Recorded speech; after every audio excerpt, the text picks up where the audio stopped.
میری عزیز بہن، 18 سال ہو گئے، اولاد نہیں ہے، گھبرانے کی ضرورت نہیں ہے۔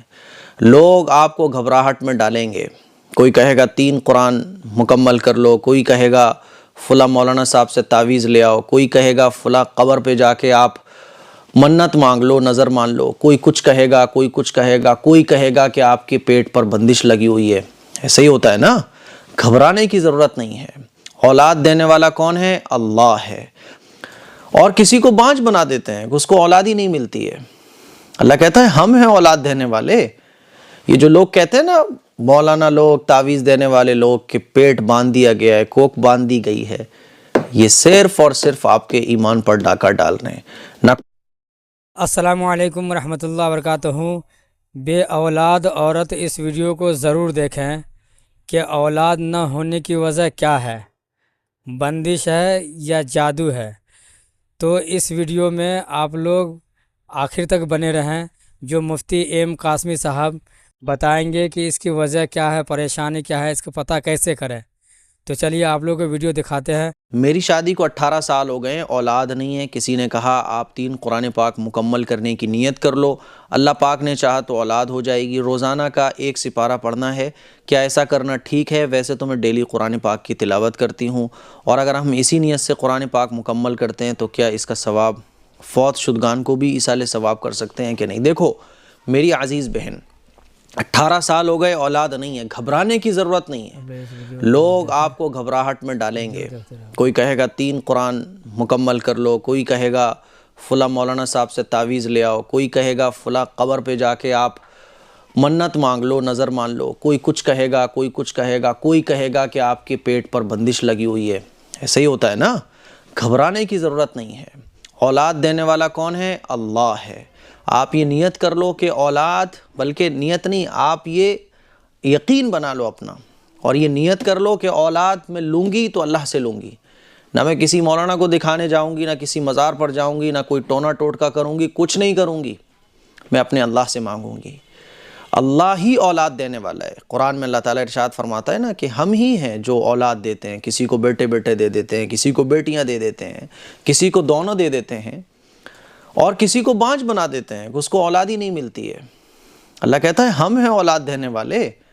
یہ جو لوگ کہتے ہیں نا مولانا لوگ، تعویذ دینے والے لوگ کہ پیٹ باندھ دیا گیا ہے، کوک باندھ دی گئی ہے، یہ صرف اور صرف آپ کے ایمان پر ڈاکہ ڈال رہے ہیں۔ نہ کوئی دنیا کی طاقت کوک نہیں باندھ سکتی۔ اللہ اگر اولاد دینا چاہے تو کوئی آپ کی کوک نہیں باندھ سکتا، اور اگر اللہ اولاد دینا نہ چاہے تو ساری دنیا کی طاقتیں مل کر آپ کو اولاد نہیں دے سکتی۔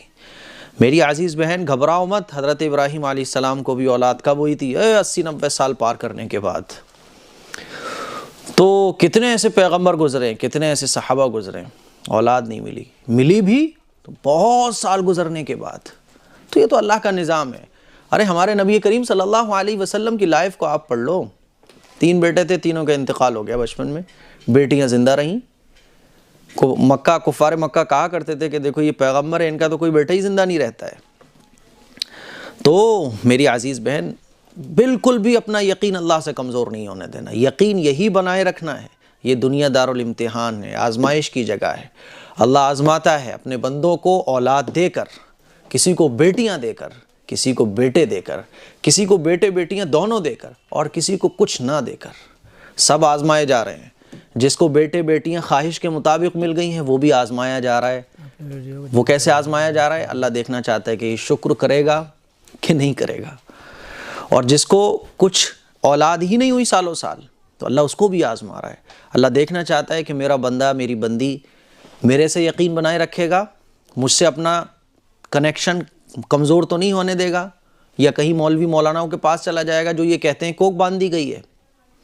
جو یقین اللہ پر بنائے رکھتا ہے اور کہتا ہے کہ نہیں اللہ میں تو تجھ سے لے کے رہوں گا، چاہے کچھ ہو جائے کوئی بات نہیں ہے، تو نہ دینا چاہے میں اس پہ بھی راضی، تو دینا چاہے تو خوشی سے مجھے قبول ہے، تیرے ہر فیصلے پر میں راضی ہوں۔ تبھی تو کہا جاتا ہے ایمان مفصل اور ایمان مجمل میں کہ اچھی بری تقدیر پر ایمان لانا، کہ جو اچھا ہو رہا ہے اللہ کی طرف سے، صبر کرنا، جو برا ہو رہا ہے، جو اچھا ہو رہا ہے تو اس پہ بھی یہ سمجھنا کہ اللہ کی طرف سے ہو رہا ہے، اور اچھے پر شکر کرنا اور برے پر صبر کرنا۔ تو میری عزیز بہن گھبرانے کی ضرورت نہیں ہے، بالکل بھی گھبراہٹ کا شکار نہیں ہونا۔ اور یہ جس نے آپ کو عمل بتایا ہے نا کہ 3 قرآن مجید، آپ ویسے ہی ماشاءاللہ قرآن مجید کی تلاوت روزانہ کرتی ہو، تو الگ سے یہ جس نے بتایا اس کی بات کو فالو کرنے کی ضرورت نہیں ہے۔ جب آپ 5 وقت کی نمازیں پڑھ رہی ہو، قرآن مجید کی تلاوت کر رہی ہو، تو آپ تو اللہ کی ویسے ہی محبوب بندی ہو۔ اور یاد رکھو اللہ اپنے محبوب بندوں کو زیادہ آزماتا ہے، اللہ اپنے محبوب بندوں پر آزمائشیں زیادہ بھیجتا ہے۔ حدیث سے یہ بات ثابت ہے، حضور نے ارشاد فرمایا اشد الناس بلاء الانبیاء ثم امثل فامثل، کہ جو پیغمبر کے جتنے قریب ہوگا وہ اتنا زیادہ آزمایا جائے گا۔ آزمائشیں تو اللہ تعالیٰ کی طرف سے انعام ہوتی ہیں، آخرت میں اونچے درجے اپنے محبوب بندوں کو اللہ دینا چاہتا ہے، اسی لیے کوئی پریشانی کی بات نہیں ہے۔ ہاں جو قرآن مجید آپ پڑھ رہی ہو اس کا ایصال ثواب آپ مرحومین کو کر سکتی ہو۔ تو مجھے امید ہے میری بہن، اور آپ نے بہت اچھا سوال کیا، اور اس سوال کے ذریعے بہت ساری ہماری بہنیں جن کو اولاد نصیب نہیں ہے وہ پریشان رہتی ہیں، اور پٹیں گے ایسے مولانا لوگ، مولوی لوگ جو کہتے ہیں کہ کوک باندھ دی گئی ہے، خدا کی قسم ان کی پٹائی لگے گی آخرت میں۔ اللہ کہتا ہے ہم اولاد دینے والے ہیں اور تم کہتے ہو کہ کوک باندھ دی گئی ہے۔ ایسے مولوی مولانا لوگ اپنی خیر منائیں جو یہ کہتے ہیں کہ آپ کی کوک پر جادو کر دیا گیا ہے۔ کون ہوتے ہیں وہ یہ کہنے والے؟ اللہ کھلا اعلان کر رہا ہے کہ اولاد میں دیتا ہوں۔ اللہ کھلے طور پہ کہہ رہا ہے کہ میں ہوں جو بانجھ بناتا ہوں، میں ہوں جو بیٹے اور بیٹیاں دونوں دیتا ہوں، میں ہوں جو کسی کو بیٹے دے دیے کسی کو صرف بیٹیاں دے دی۔ اور آج کل کے لوگ، اللہ کے عذاب سے ڈرو میرے بھائیوں میری بہنوں، زبان سے یہ الفاظ نکالنا بند کر دو کہ کوک باندھ دی گئی ہے، زبان سے یہ الفاظ نکالنا بند کر دو کہ تمہارے کوک پر تعویذ کرا دیا گیا ہے، زبان سے یہ الفاظ نکالنا بند کر دو کہ اس جگہ جا کے وہ تمہاری کوک کھول دے گا۔ دنیا کی کوئی طاقت نہیں ہے جو یہ سب کچھ کھول سکے اور باندھ سکے، طاقت ہے تو صرف اللہ کی۔ اس اللہ پر اپنا یقین بناؤ، صحابہ اکرام کے جیسا، پیغمبروں جیسا، ایسا یقین جیسے قرآن میں اس کی تعلیم دی گئی ہے۔ خیر ایسے سوال پڑھ کے جو ہے نا مجھے وجد طاری ہو جاتا ہے، غصہ آتا ہے، کیوں ہم ان ایجوکیٹڈ ہوتے جا رہے ہیں۔ چلیے خیر چھوڑیے ان باتوں کو۔